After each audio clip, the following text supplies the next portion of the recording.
too many creative people are stopped by their fear of failure, especially if it follows the humiliation of trying. But if you're a writer or a filmmaker or an artist or any of the above, just know there is no humiliation in trying. Hello, my name is Aimee Hyman, and if you're watching this, you are probably from my kind of modest following on TikTok. I made this YouTube channel in the midst of TikTok possibly going away, knowing that I was going to have to find a different platform.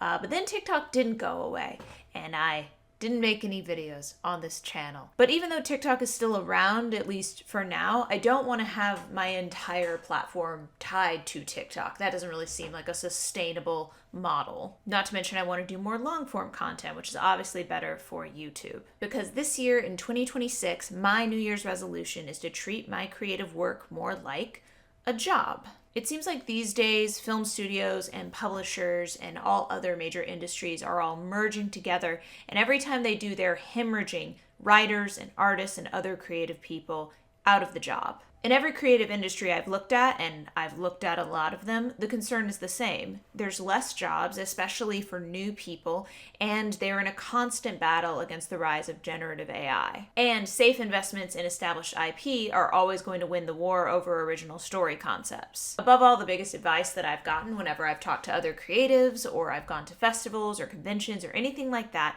is the same.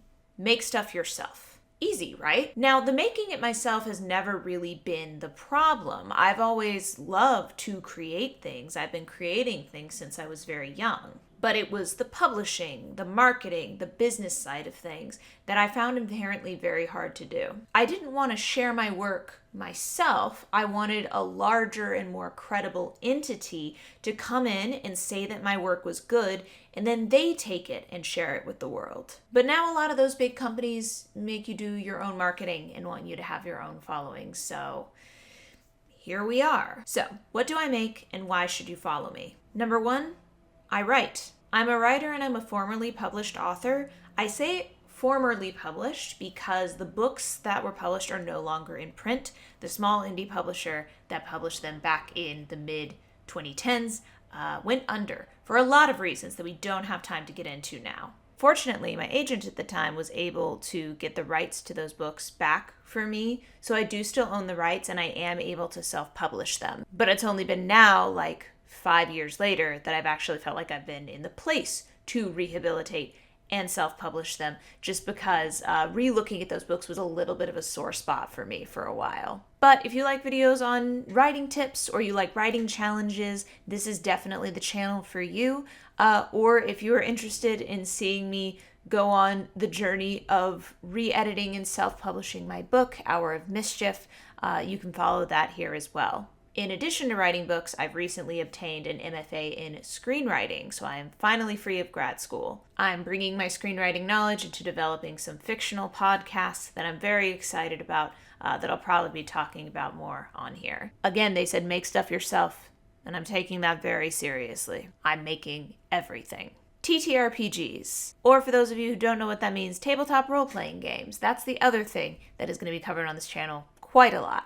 I am a forever game master who not only plays TTRPGs and runs TTRPGs, but I also develop them and design them. I have a game that just came out called Adventuring Party Builder, which is a session zero game that is meant to help GMs guide their players through developing their party's backstories and relationships and all that good stuff prior to actually jumping into the story. It's a way to make the character creation and party creation process collaborative rather than everybody all going off separately, doing it on their own, and then having to throw themselves together in a tavern on the first session. I developed the game with my creative partner, Christy Kerr. We both worked on the conceptualization and the brainstorming process before we split, and I'm the one who did a lot of the writing in the PDF, and Christy coded a website so that people can play online easily at a distance, and it's amazing and wonderful. It's the first game that's out through our company Beak and Claw, and it will not be the last. We're working on a lot of other TTRPG and game things that you'll be seeing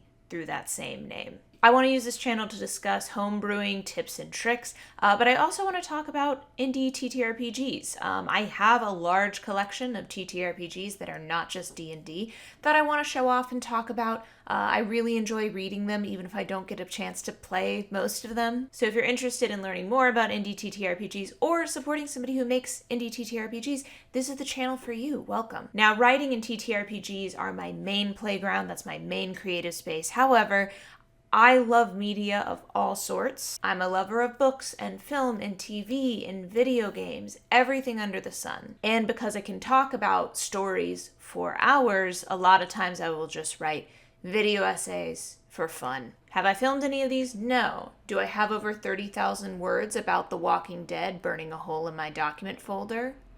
Yes. Listen, I know the importance of finding a niche in a creative climate where thousands of people and things and companies are constantly fighting for your attention. But my goal here isn't to pit my different creative interests against each other, but rather to have them work in tandem. I want my works to not just cross genres, but also mediums. That's ambitious, and I know that I might fail to juggle it all, but that is fine, because me trying and failing doesn't hurt anyone. Too many creative people are stopped by their fear of failure, especially if it follows the humiliation of trying. But if you're a writer or a filmmaker or an artist or any of the above, just know there is no humiliation in trying. It is not embarrassing for you to try to make what you love, especially in an age of generative AI where people are putting literally no effort into making slop and then trying to get credit for it. If you are making your own stuff, that's great. That's amazing. And it's definitely not humiliating. This channel is for people who are still willing to try.